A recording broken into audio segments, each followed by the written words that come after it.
नमस्कार दोस्तों, कैसे हैं आप लोग। उम्मीद करता हूँ आप सभी लोग अच्छे ही होंगे।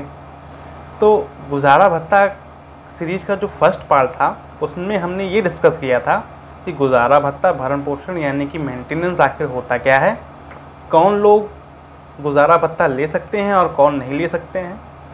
सेकंड पार्ट में हमने ये डिस्कस किया था कि पत्नी केस लड़ती है तो वो किन बातों को ध्यान में रखते हुए केस लड़े जिससे वो केस को जीत सके और अपने पति से आसानी से गुजारा भत्ता ले सके। तो इस थर्ड पार्ट में हम ये डिस्कस करेंगे कि पति कैसे अपनी पत्नी को गुजारा भत्ता देने से बच सकता है। अगर अभी तक आपने पार्ट 1 और पार्ट 2 नहीं देखा है तो पहले आप उसको देख लीजिए। मैंने उसकी लिंक आई बटन में शेयर की कर दी है। उसको देखने के बाद अगर आप ये वीडियो देखेंगे तब आपको ज़्यादा अच्छे से समझ में आएगा।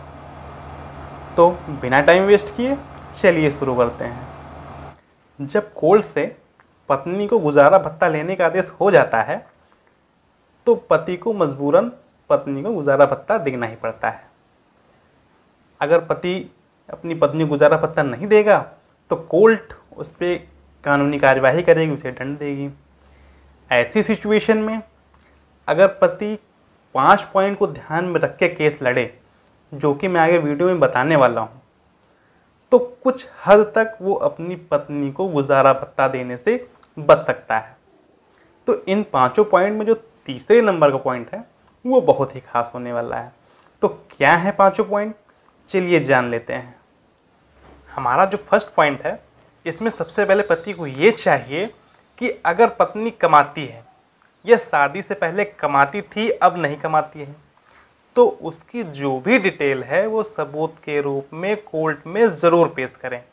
अब इससे होगा क्या, इससे ये होगा कोर्ट में ये समझा जाएगा कि पत्नी कमाती है या फिर कमाने की क्षमता रखती है जिससे कि वो अपनी मूलभूत आवश्यकताओं की पूर्ति स्वयं ही आसानी से कर सकती है, लेकिन वो सिर्फ अपने पति से बदला लेने के लिए, रिवेंज लेने के लिए या धन की लालच की वजह से ही गुजारा भत्ता की मांग कर रही है।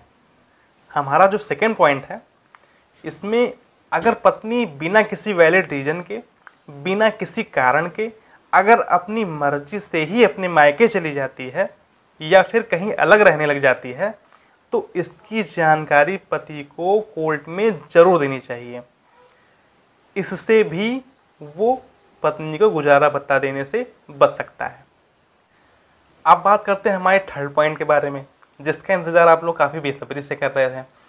तो मैक्सिमम केसों में ये देखा गया है कि एक तरफ पत्नी अपने पति के साथ रहना भी नहीं चाहती है, दूसरी तरफ पत्नी अपने पति से गुजारा भत्ता की मांग भी कर रही होती है। तो ऐसी सिचुएशन में पति को कोर्ट में सिर्फ इस बात पे जोर देना है कि अगर पत्नी राजी खुशी उसके साथ रहेगी तो ही वो खुशी खुशी खर्चा देगा। तो ऐसी कंडीशन में अगर पत्नी को कोई परेशानी होगी तो वो इफ बट ज़रूर करेगी।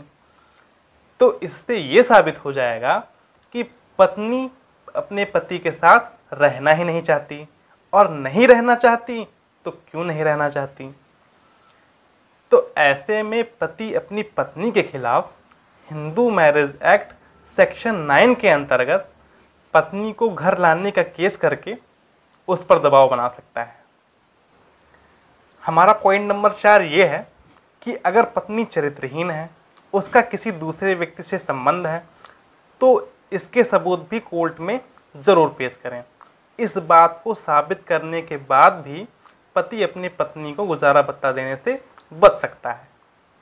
हमारा last but not least point ये है कि पति के सोर्स ऑफ इनकम की जो भी जानकारी पत्नी ने कोर्ट में दी है, अगर उन सोर्स को पति मानने से इनकार कर दे, मना कर दे, तो उन सोर्स को साबित करने का दबाव पत्नी पर आ जाएगा।